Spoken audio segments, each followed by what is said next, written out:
इस वक्त न्यूज तक की टीम है लखनऊ में। और लखनऊ में क्या मिजाज है, चुनाव है, देश भर में हम जा रहे हैं, जानने की कोशिश कर रहे हैं कि चुनावी मूड आखिर क्या है। हमारे साथ एक बेहद ही चर्चित प्रोफेसर, आपने जिनका नाम सुना होगा, लक्ष्मण यादव। अलग अलग कारणों की वजह से चर्चा में आप रहे, दिल्ली यूनिवर्सिटी से डिसकंटिन्यू करना पड़ा। अब क्या कर रहे हैं, शुरुआत इससे ही करेंगे। बहुत शुक्रिया आपका और न्यूज़ तक के तमाम लोगों का। तो जिस वजह से यूनिवर्सिटी से निकाले गए, उसी काम को और तेज कर दिया है। वो वजह केवल ये थी कि हम इस देश में संविधान की बात करते थे, सोशल जस्टिस की बात करते थे, और हम ये कहते थे कि ये देश किसी एक पार्टी या एक विचारधारा का नहीं होना चाहिए, नफरत ना हो और सबको सबका हिस्सा मिले। तो वो सोशल जस्टिस की लड़ाई, संविधान बचाने की लड़ाई नौकरी में रहते हुए करते थे। ये बात शायद आरएसएस के लोगों को और सत्ता को नहीं पसंद आई, तो उन्होंने नौकरी से निकाल दिया। तो अब हमने ये तय किया कि ये वजह ऐसी है कि जिसको रोका नहीं जा सकता, और इस वजह को, जो कि समाज बदलने की लड़ाई है, समाज परिवर्तन की लड़ाई है, उसी को तेज कर दिया है। तो इस इलेक्शन में हम ओपनली संविधान बदलने की बात करने वालों के खिलाफ काम कर रहे हैं। और किसके साथ काम कर रहे हैं? इस समय एक ये मुश्किल वक्त था कि आप जिसके खिलाफ है वो बात तो समझ में आती है, फिर आप किसी के पक्ष में भी होते हैं।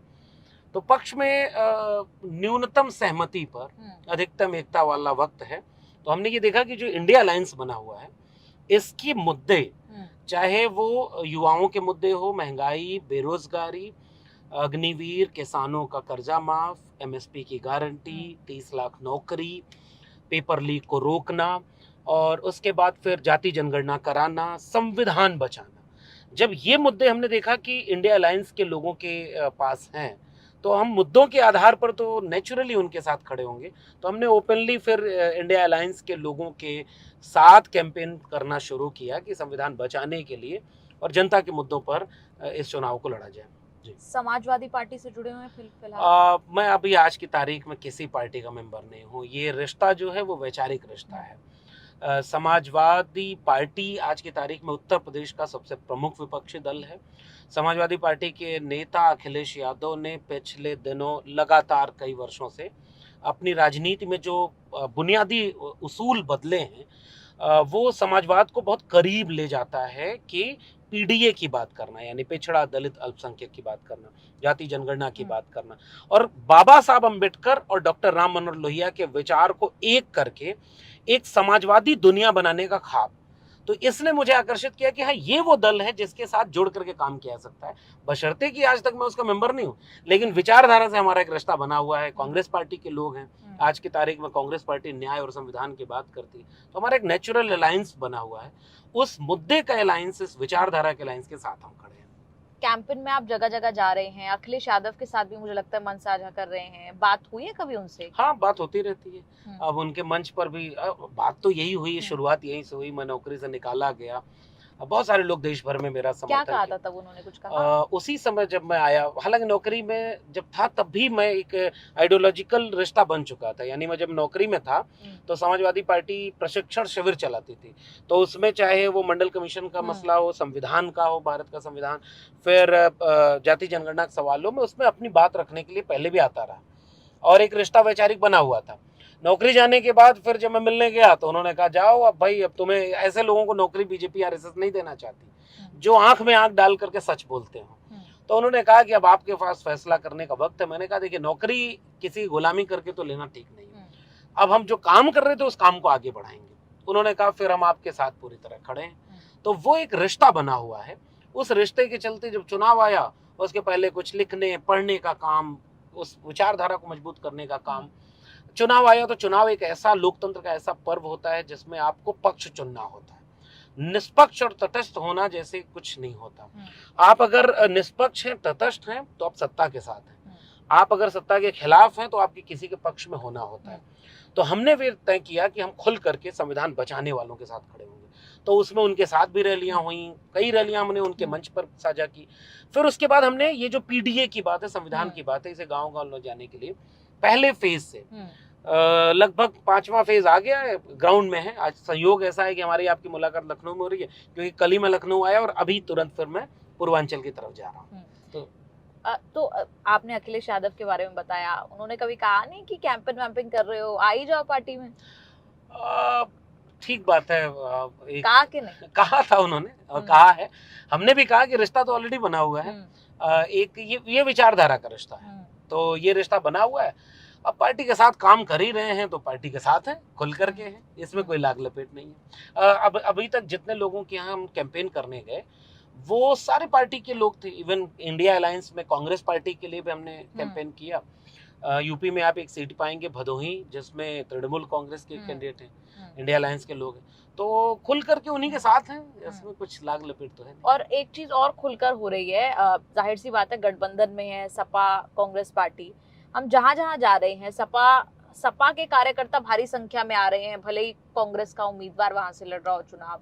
हमने देखा रायबरेली अमेठी हम गए थे, वहां भी सपा के कार्यकर्ता भारी संख्या में थे। दूसरी तरफ अखिलेश यादव और राहुल गांधी की जोड़ी बड़ी पसंद आ रही है लोगों को। आपको भी ऐसा लग रहा है कि लोगों के दिल में रजिस्टर हो रहा है वो? बिल्कुल, ये कोई मतलब मैं अगर इस बात का जवाब, आपके सवाल का जवाब दूंगा तो शायद लोगों को ये लगेगा कि अभी तो ये बता रहा है उन्हीं के साथ है, तो इसका एक बायसनेस होगा कि भाई आप जिनके साथ हैं उनकी तारीफ कर रहे हैं। हम अगर साथ न भी होते तो जो बदलाव है, इस देश की राजनीति एक अहम मोड़ पर खड़ी है। एक तरफ आप देखिए 10 साल की सरकार है नरेंद्र मोदी की, और यूपी में 7 साल की सरकार हो गई आदित्यनाथ योगी की। इन सरकारों से जनता त्रस्त हो गई है और जनता ये कह रही है कि ये झूठ और लूट की सरकार है, और अब तो अति हो गई कि संविधान बदलने और सामाजिक न्याय को खत्म करने की बात कर रहे हैं। लेकिन ये हो गई जनता की नाराजगी। इस जनता की नाराजगी से सत्ता परिवर्तन नहीं होता है। जनता या तो सड़क पर उतर जाती है आंदोलन करने, तो ऐसा तो हुआ नहीं इस देश में। नाराज जनता भी तो वोट डालती है। फिर इस समय चाहिए था कि एक लीडरशिप ऐसी आए जो उस नाराजगी को चैनलाइज करे, उस नाराजगी को एक दिशा दे, एक वैचारिक दिशा दे, एक उसे सत्ता की तरफ ले जाने की कोशिश करे। यह काम उत्तर प्रदेश में अखिलेश यादव के नेतृत्व में हुआ, और राहुल गांधी भी, चूंकि उनका एक रिश्ता है अमेठी और रायबरेली से, हमने ये देखा कि अखिलेश यादव और राहुल गांधी, इन्होंने उस पूरी जनता के सेंटिमेंट को आवाज दी है। मैं मैनिफेस्टो कमेटी में रहा हूं, मैं कांग्रेस के मैनिफेस्टो को भी देखा है। आप देखिएगा कि उनके मैनिफेस्टो में जनता के सवाल हैं। वो पेपर लीक का इशू है, महिलाओं को हम समाजवादी पार्टी कहती है कि 5,000 रुपए महीने देंगे, कांग्रेस पार्टी उसको 1 लाख रुपए सालाना कहती है। महिलाओं की चिंता है, अग्निवीर खत्म करने की बात है, जातिवार जनगणना कराएंगे, संविधान बचाने के न्याय पत्र है। और फिर जब स्पीच में आप देखेंगे पूरा कैंपेन चल रहा है, एक तरफ मोदी है, वो मछली, मटन, मंगलसूत्र, कोई भैंस खोल ले जाएगा तुम्हारा, मुसलमानों को आरक्षण दे देंगे, मुसलमानों को सब कुछ खत्म कर देंगे। ऐसे वक्त में जनता के सवालों पर एक विश्वास पैदा करने का काम अखिलेश यादव ने किया है। उसके बाद ये काम राहुल गांधी ने किया है। और अखिलेश यादव की एक छोटी सी बात बताऊं जिसकी वजह से वो भीड़ आ रही है। अब तक समाजवादी पार्टी के ऊपर ये आरोप लगाया जाता था कि यादवों और मुसलमानों की पार्टी है, बदनाम किया। बीजेपी और आरएसएस ने साजिश करके इनको टैग किया कि केवल एक जाति और एक धर्म की पार्टी, मतलब मुसलमान परस्त पार्टी है। 80 में से 62 टिकट समाजवादी पार्टी ने दिया।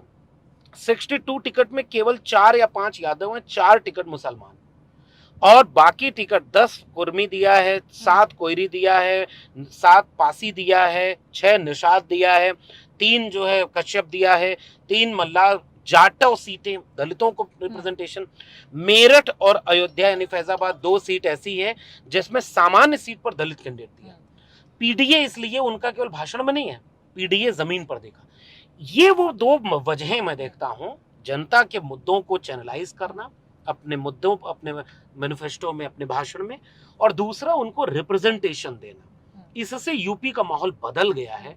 इसलिए वो आपको भीड़ दिख रही होगी, जहां कांग्रेस सपा मसला भी खत्म हो गया, अब तो जनता ये चुनाव लड़ रही है, और जनता ने इन दोनों नेताओं में एक यकीन देखा है, इनका बदलाव, इनका बेबाकपन, आंख में आंख डाल करके लड़ना जनता के लिए।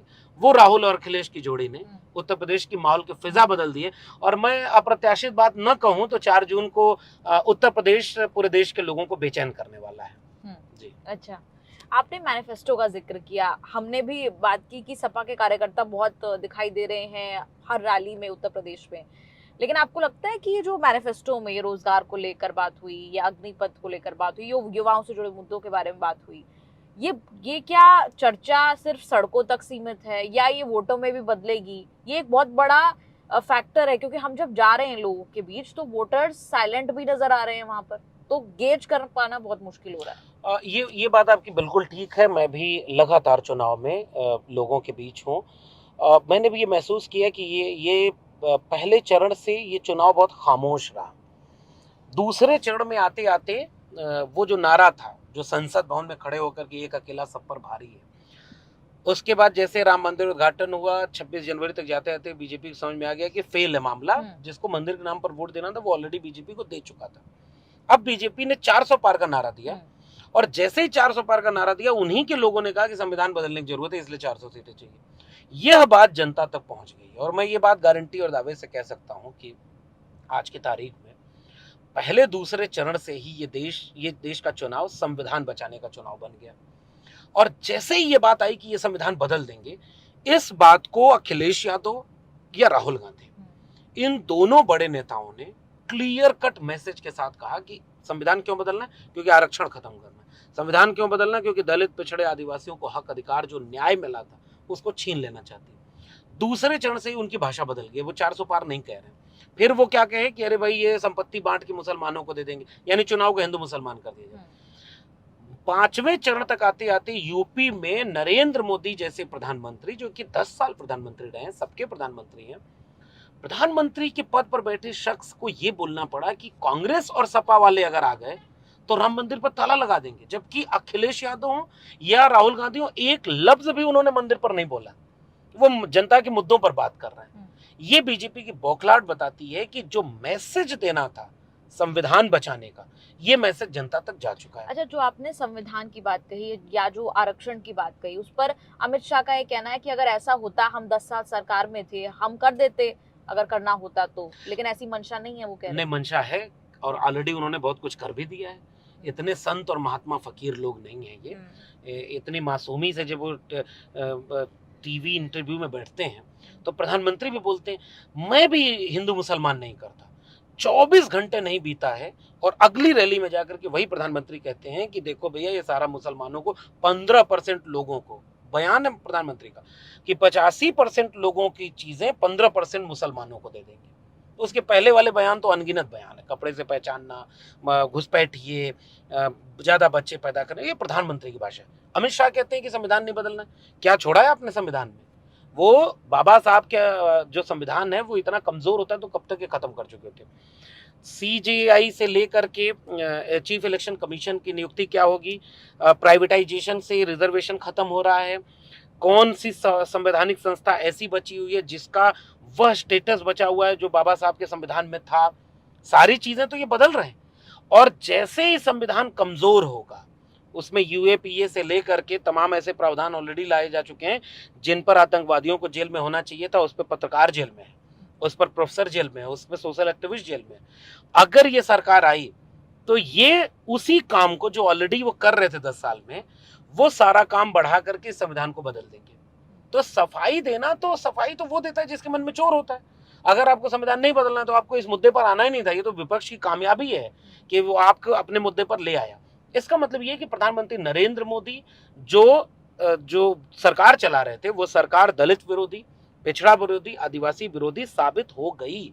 और आपने कहा ना कि वोटर साइलेंट है, मैं भी कह रहा हूं वोटर साइलेंट है, लेकिन अब पूर्वांचल में जैसे जैसे जा रहे हैं, उत्तर प्रदेश में इनकी हालत खराब है। और मैं कोई अप्रत्याशित बात नहीं कह रहा हूं।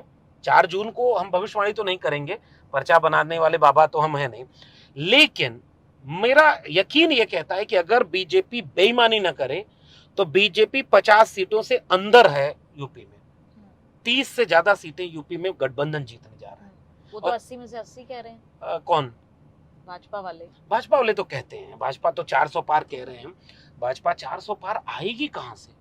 राजस्थान में उनकी सीटें कम हो रही हैं, महाराष्ट्र में उनकी सीटें कम हो रही हैं, कर्नाटक में उनकी सीटें कम हो रही हैं, बिहार में उनकी सीटें कम हो रही हैं, और ठीक ठाक कम हो रही हैं। हरियाणा में उनकी सीटें कम हो रही हैं, दिल्ली में उनकी सीटें कम हो रही हैं। झारखंड में आप मुख्यमंत्रियों को जेल में डाल रहे हो, और अमित शाह कह रहे हैं कि संविधान को कुछ नहीं करने देंगे, चुने हुए मुख्यमंत्री जेल में। पत्र सोशल एक्टिविस्ट जेल में, आदिवासियों पर इतने मुकदमे लगाए, छत्तीसगढ़ झारखंड में हर जगह गया हूँ, कौन नहीं है जो जेल में है, उन सब जगह सीटें कम हो रही हैं। अच्छा, आप जगह जगह घूमे हैं, 5 फेज अब इलेक्शन के होने को आ रहे हैं, क्या बड़ी पिक्चर अगर आप हमें दिखाना चाहें, क्या बड़ी पिक्चर है बिना किसी बायस के? बायस क्योंकि आप जुड़े हुए हैं मेरा इसलिए। बायसनेस है कि मैं संविधान बचाने वाले लोगों के साथ खड़ा हूँ, लेकिन फिर भी मैं जनता के साथ खड़ा हूँ असल में, और इसलिए बिना बायस्ड हुए कह रहा हूँ। अभी जो वाक्य कहा फिर से दोहरा रहा हूँ, अगर बेईमानी पर उतारू न हो बीजेपी, संभल में बीजेपी ने क्या किया? क्या पुलिस प्रशासन ने वोट डालने जो लोग जा रहे हैं उनको परेशान नहीं किया? क्या वोट डालने में परेशान नहीं कर रहे? क्या गांव के प्रधान के पास नहीं जा रहे? क्या गांव में पुलिस लोगों को परेशान नहीं कर रही? इस कन्नौज में क्या किया? तो ये अगर बीजेपी और करेगी तो भाई बीजेपी है, वो कुछ भी कर सकते हैं। अगर ये सब न हुआ, ईमानदारी से चुनाव हो, आज की तारीख में बीजेपी यूपी में हाफ हो रही है, ये मेरा दावा है, हाफ हो रही है, सीधे उसकी सीटें आधी हो रही हैं।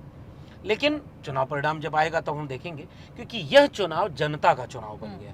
पॉलिटिकल पार्टियां कोशिश कर रही हैं कि उस जनता के चुनाव को हम चैनलाइज करके एक जगह पर संघनित कर दें। जनता ये चुनाव लड़ रही है और जनता बीजेपी को देश की सरकार से हटाना चाहती है। देश के दलित, पिछड़े, आदिवासी, बसपा का कोर वोटर, मैं आज फिर से कह दूं आपके यहाँ, क्या आकाश आनंद जैसा लीडर बसपा में लंबे समय से दिख रहा था? क्या तेवर था, क्या भाषा थी। हम खुश थे कि चलो बहुजन समाज के बीच से वो काम हुआ है। और क्यों उनका चुनाव रोक दिया गया? क्यों उनको अब नहीं भेजा जा रहा है? क्यों बसपा ने कैंडिडेट बदल दिए? ये जो संविधान बचाने वाले लोग हैं आज की तारीख में, वो बीजेपी के खिलाफ खड़े हैं और इसका फायदा इंडिया गठबंधन को मिलने जा रहा है। तो मैं कोई बायसनेस नहीं है, मैं जनता की नब्ज पकड़ के पूरा यूपी घूम रहा हूँ। मैं उस नब्ज के आधार पर कह रहा हूँ कि जनता तैयार है कि इस बार बीजेपी की सरकार नहीं आएगी। लेकिन लोग ये कह रहे हैं कि जब हम लोगों के बीच में गए, वो कह रहे हैं कि विकल्प क्या कोई है, क्योंकि जो गठबंधन है उन्होंने अपना प्राइम मिनिस्टरियल कैंडिडेट की घोषणा जो है वो नहीं की है। आपको कोई ऐसा भावी चेहरा नजर आता है? जो मतलब हम देख रहे हैं कि राहुल गांधी आगे से लीड कर रहे हैं, लेकिन औपचारिक तौर पर कोई घोषणा नहीं की। उसे सत्ता रूट बीजेपी जो है वो इस्तेमाल कर रही है कि भाई आपका चेहरा है कौन फिर? असल में देश की राजनीति में चेहरा आधारित राजनीति होनी नहीं थी। ये तो बीजेपी लगातार उसे चेहरा आधारित बना रही है। जो मेरे आजमगढ़ में वोट देगा वो सांसद चुनेगा, वो प्रधानमंत्री नहीं चुनेगा। जो लखनऊ में या पूरे देश में जो वोट दे रहा है वो सांसद चुन रहा है, वो पार्टी और विचारधारा को चुन रहा है। अगर एक विचारधारा जीतती है, संविधान बचाने वाली विचारधारा जीतती है, तो उसके पास तो मल्टीपल ऑप्शन है। उसके पास एक से एक नेताओं की फहरिस्त है। सवाल नेता के चेहरे का है ही नहीं। चेहरा दूल्हा का देखा जाता है बारात में, यहाँ कोई दूल्हा और बाराती का रिश्ता नहीं होता। लोकतंत्र में देश का संविधान ये कहता है कि हम विचारधारा के आधार पर एक ऐसा नेता चुनते हैं जो सांसद होता है, और सारे सांसद मिलकर के प्रधानमंत्री चुनते हैं। बीजेपी तो ये पार्लियामेंट्री डेमोक्रेसी को ही नहीं बता रही कि हमने चेहरा पहले चुन दिया। हम उस डेमोक्रेसी को असल में इंडिया गठबंधन के लोग उसे जी रहे हैं, उसकी प्रैक्टिस में है। ये चुनेंगे सांसद, जो पार्टी जितना मजबूत होगी, एक साथ बैठेंगे और वो फिर अपना चेहरा भी चुन लेंगे। ये बीजेपी वाले तो कल तक कहते थे कि कोई गठबंधन नहीं बचेगा, सब टूट जाएगा। तोड़ने के लिए नरेंद्र मोदी पहले गए, नीतीश कुमार को ले रहे हैं। परिवारवादी भ्रष्टाचारी कोई हमारे साथ नहीं होगा। जयंत चौधरी परिवारवादी हैं, चले गए वहां पर, भाई उनकी परिभाषा में। राज ठाकरे से लेकर के अजीत पवार उनके साथ। तो जिस गठबंधन के लिए वो भविष्यवाणी कर रहे थे कि वो तो टूट जाएगा, वो गठबंधन आज इनके लिए चुनौती बन गया है। तो जो वो सोचते हैं उससे बाहर देश की जनता आगे सोच रही है। इसलिए इंडिया गठबंधन इतनी मैच्योरिटी से चुनाव लड़ रहा है कि इंडिया गठबंधन के पास मल्टीपल ऑप्शन है। जो अपने पहले बीजेपी को सत्ता से बाहर करेगा और फिर एक टेबल टॉक होगी, और देखिएगा शाम को मीडिया वालों को बुला के कहा जाएगा कि हमने ये फैसला ले लिया है, फला प्रधानमंत्री बनेंगे, फला रक्षा मंत्री बनेंगे, फला विदेश मंत्री बनेंगे, गृह मंत्री बनेंगे। ये तो इस देश में बहुत पहले से प्रैक्टिस होती रही है। सीटें कितनी आ रही है गठबंधन? मैं फिर से कोई दावा करने की बजाय मैं कहूँगा कि जनता बीजेपी को हराना चाह रही है। मेरा मानना ये है कि बीजेपी 160 से 180 के बीच जाती दिख रही है, और ये सारी पार्टियां मिल करके मेजॉरिटी तक पहुंच जाएंगी। और कुछ ऐसे भी लोग हैं जो इस बात का इंतजार करते हैं कि अगर एनडीए गठबंधन में आया तो उसके साथ, नहीं तो इंडिया गठबंधन के साथ। ये देश की पैन इंडिया राजनीति यही है। मेरा मानना है कि आज की तारीख में इंडिया गठबंधन सरकार बना रहा है। अब 4 जून को अंतिम फैसला आएगा जिसे हम सब स्वीकार करेंगे। लेकिन आपने सीटों का क्या अनुमान बताया? अब मैंने कहा ना कि बीजेपी आज की तारीख में 160 से 180 के बीच रहेगी, ये मेरा कैलकुलेशन है। जैसे यूपी में मैं आज की तारीख में अंदाजा बताऊं कि 35 से 40 सीटें ऐसी हैं जिसमें से 20 सीटें इंडिया गठबंधन जीत रहा है। 20 सीटें ऐसी हैं जिसपे वो एज पर है, 20 सीटें ऐसी हैं जिसमें वो बढ़त पे है। उत्तर प्रदेश में वो 40 सीटें हैं जो बीजेपी को परेशान कर रही हैं। अच्छा। उन 20 सीटों पर अगर बेईमानी नहीं हुई तो ये 40 सीटें यूपी में हम मतलब इंडिया गठबंधन के लोग जीत रहे हैं। पूरे देश में 200 से कम रहेगी बीजेपी, और जाहिर सी बात है जब वो 200 से कम रहेंगे तो उनके खिलाफ वाले लोग 343 होंगे, तो वो ये सीटों का आंकलन मेरा कहता है। कुछ सीटों के बारे में आप बताना चाहेंगे जहां आप कह रहे हैं कि एज पर है एकदम? जैसे मैं कहूँ कि सहारनपुर, मुरादाबाद, कैराना, ये सारी जीती हुई सीटें मैं गिना रहा हूँ जो हम जीत रहे हैं। फिर संभल, इकरा हसन जीत जाएंगी वो? हमारा कहना ये है कि वो जीत रही हैं। फिर बदायूं के बाद आ जाए फरुखाबाद, संभल, ये सीटें हम मतलब जीत रहे हैं। अब ये हमारा एक कैलकुलेशन है। फाइट वाली सीटें कौन सी हैं? जैसे बरेली के बगल में एक सीट है आंवला, एटा में हम फाइट में हैं लेकिन एज पर हैं। एटा, फरुखाबाद के बाद आप चले जाइए फतेहपुर सीकरी, वहाँ का समीकरण ऐसा बदल गया है, वहाँ बीजेपी वाले ही बीजेपी, कई सीटें ऐसी हैं जहाँ बीजेपी वाले ही बीजेपी को हरा रहे हैं। जैसे बरेली, संतोष गंगवार का टिकट काटना, हो सकता है गठबंधन चुनाव जीत जाए। अच्छा। ये है समीकरण, हर सीट का समीकरण अलग है। पैन इंडिया कोई इशू बन नहीं पाया। कल तक 14 में हो रहा था कि एक मौका मोदी को दे दें, 19 में पुलवामा, बहुत सारी चीजें थी।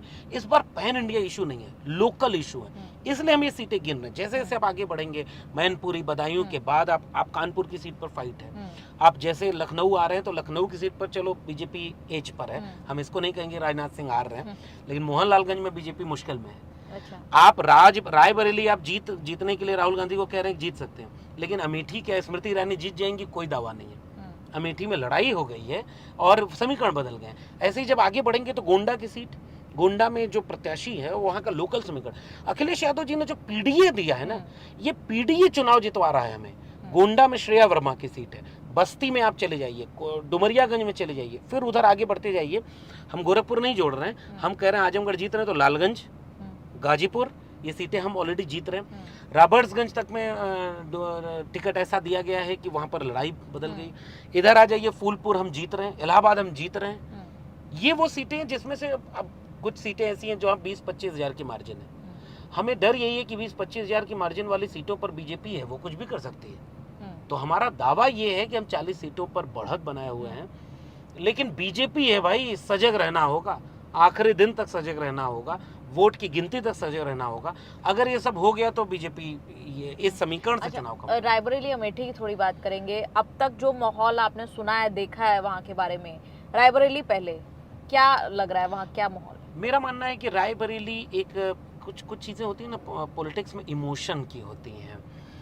नरेंद्र मोदी ने गुजराती इमोशन को कभी नहीं छोड़ा, फिर वो रिलीजन वाले इमोशन पर चले गए, अब वो रिलीजन वाले इमोशन को कैस करते हैं। कांग्रेस पार्टी के पुराने वर्कर एक इमोशन से जुड़े हुए हैं अमेठी और रायबरेली से। अमेठी का समीकरण बदल गया था पिछली बार, कुछ कई वजह हैं वहाँ के। रायबरेली चूंकि लंबे समय से कांग्रेस पार्टी की अपनी एक सीट रही है तो एक इमोशन जुड़ा हुआ है, और राहुल गांधी उस इमोशन के एक रिप्रेजेंटेटिव बन गए हैं। इस लिहाज से अगर हम कहें तो रायबरेली पर सपा ने समर्थन कर दिया।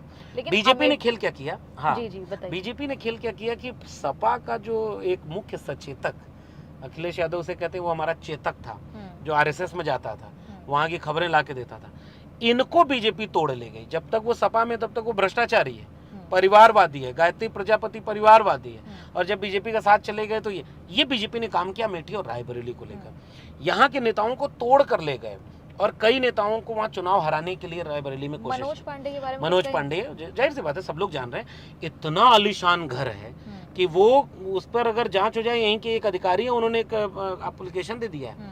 तो जब तक सपा में थे तब तक वो भ्रष्टाचारी हैं। अब अमित शाह उनके घर जा रहे हैं तो वो तो राष्ट्रभक्त हो गए, वो धर्म भक्त हो गए, सब राम मंदिर याद आ रहे हैं। और यहाँ रह करके इसी पार्टी ऑफिस में उन्होंने पूजा की है, राम मंदिर के नाम पर जो बयान था सब दिया। ये बीजेपी ने किया है। बीजेपी चुनाव हराने के लिए किसी भी भ्रष्टाचारी को अपनी वॉशिंग मशीन में डाल करके पवित्र और देशभक्त बना रही है। बंगाल से लेकर के महाराष्ट्र तक यूपी से लेकर के अमेठी रायबरेली तक। तो ये जो बीजेपी ने कोशिश की, इसकी वजह से थोड़ी मुश्किलें आई। लेकिन जब अखिलेश यादव और राहुल गांधी की रैली हुई तो जो कार्यकर्ता होता है ना, कार्यकर्ता एक इमोशन और आइडियोलॉजी से जुड़ा होता है। अखिलेश यादव के पास एक इमोशन और आइडियोलॉजी है, राहुल गांधी के पास एक इमोशन और आइडियोलॉजी है। ये दोनों चीजें उन कार्यकर्ताओं को गोलबंद कर रही हैं। इसीलिए मैं कह रहा हूँ रायबरेली राहुल गांधी भारी मार्जिन से जीतेंगे। इवन प्रियंका गांधी उस इमोशन को जोड़ रही हैं पब्लिक से। अमेठी में आश्चर्य न हो अगर स्मृति ईरानी चुनाव हार जाए, क्योंकि जनता उन्हें हराना चाहिए। फतेहपुर की सीट का जिक्र मैंने नहीं किया, प्रतापगढ़ की सीट का जिक्र मैंने नहीं किया, ये सारी बीजेपी जीती हुई थी। और मैं इन जगहों पर गया हूँ, फतेहपुर, प्रतापगढ़, रायबरेली, उसके बाद फिर फूलपुर इलाहाबाद की, यहाँ बीजेपी जीती थी। आज की तारीख में वहां के लोग कहते हैं भाई ये सांसद 10 साल रहा, इसने कुछ नहीं किया, वो उसको हरा रहे हैं। तो ये समीकरण से अमेठी में स्मृति ईरानी के लोग पूछने 13 रुपए किलो चीनी नहीं मिली, सिलेंडर लेके लोग घूम रहे हैं। तो वो समीकरण बीजेपी के खिलाफ चला गया। आधा एंटी इनकम्बेंसी, आधा पॉलिटिकल सिनेरियो और आधा लीडरशिप, इन सब से मिल करके चुनाव बदल गया है यूपी का। जी, आप कह रहे हैं कि स्मृति ईरानी हार सकती है, सीट फंस सकती है? सीट फंसी हुई है, लेकिन उनके सामने केएल शर्मा है, कांग्रेस पार्टी के कैंडिडेट। आपको और मैंने पूरा उनसे बातचीत की, कैंपेन देखा, बड़ा लो प्रोफाइल कैंपेन है। दूसरी तरफ स्मृति ईरानी बड़ा चेहरा है जिन्हें हर किसी ने देखा है, सुना है, पहले टीवी सीरियल्स में थी, अब यहाँ पर हैं, तो एक हर जगह लोगों के बीच वो जानी जाती है। असल में चेहरा तब मायने रखता है जब जनता बहुत वोकल होती है। 14 के इलेक्शन में जनता वोकल थी, 19 के इलेक्शन में और वोकल थी। आपको भी, आप जमीन पे देख रहे होंगे, हम भी देख रहे हैं, जनता बहुत शांत है, क्योंकि अब ये चुनाव चेहरे पर बचे ही नहीं है। मैं तो ये कह रहा हूँ, नरेंद्र मोदी जी से बड़ा चेहरा किसका है बीजेपी के पास? और योगी आदित्यनाथ और नरेंद्र मोदी की टीम में क्या खटपट हो रही है यूपी में, इस पर तो हमने बात ही नहीं की। बताइए। वही बात है कि भाई कौन मुख्यमंत्री बदल जाएगा, कौन रहेगा। क्या बीजेपी का एक नेता जो कैसरगंज से चुनाव लड़ता है, उसके बेटे को टिकट मिल गया, ब्रजभूषण शरण सिंह, वो ये बोल दे कि इस उत्तर प्रदेश के यशस्वी मुख्यमंत्री ए.के. शर्मा जी, इसका मतलब यूपी में सब कुछ ठीक नहीं है। ऐसे ही थोड़ा राजपूत इतने नाराज हो गए।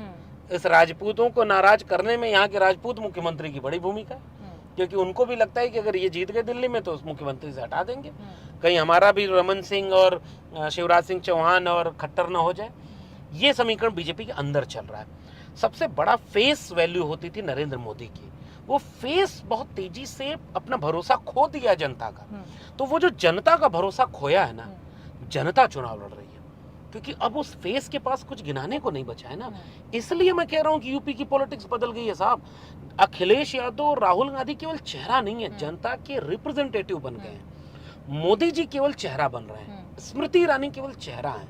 अगर वो चेहरा है भी तो लोग उनके जनसभा में पूछ रहे हैं कि मैडम 13 रुपए किलो चीनी नहीं मिल रही, जवाब है कुछ क्या? अग्निवीर है, पेपर लीक है। आप इलाहाबाद से लेकर के पूरे यूपी में घूम जाइए, आप पेपर लीक पर ये लोग बोल नहीं रहे। 30 लाख नौकरी देने की बात ये इंडिया गठबंधन कर रहा है। महंगाई से त्रस्त हैं। यहाँ आवारा पशुओं का एक मुद्दा है। 22 के चुनाव में यही चेहरे के लोग बोले थे कि हमने स्कीम बना ली है, 22 में हमारा मुख्यमंत्री बन जाएगा, सारे आवारा पशु खत्म। गांव गांव में या जाकर देखिए, मैं घूमा हूँ, लोग रात भर अपना फसल इंतजार कर रहे हैं। और इस तरह के मुद्दे हैं। इसलिए मैंने आपको ये टोका कि चेहरे पर चुनाव ही नहीं हो रहा है। जनता चुनाव लड़ रही है, जनता खामोश है, जनता अपने मुद्दे पर चुनाव लड़ रही है। और ये चुनाव बहुत चुपचाप हो सकता है, सत्ता को बदल दे। डॉक्टर लोहिया कहते थे कि रोटी पलटी न जाए तो जल जाती है, और मुझे लग रहा है कि जनता रोटी खाना चाहती है, रोटी जलाना नहीं चाहती।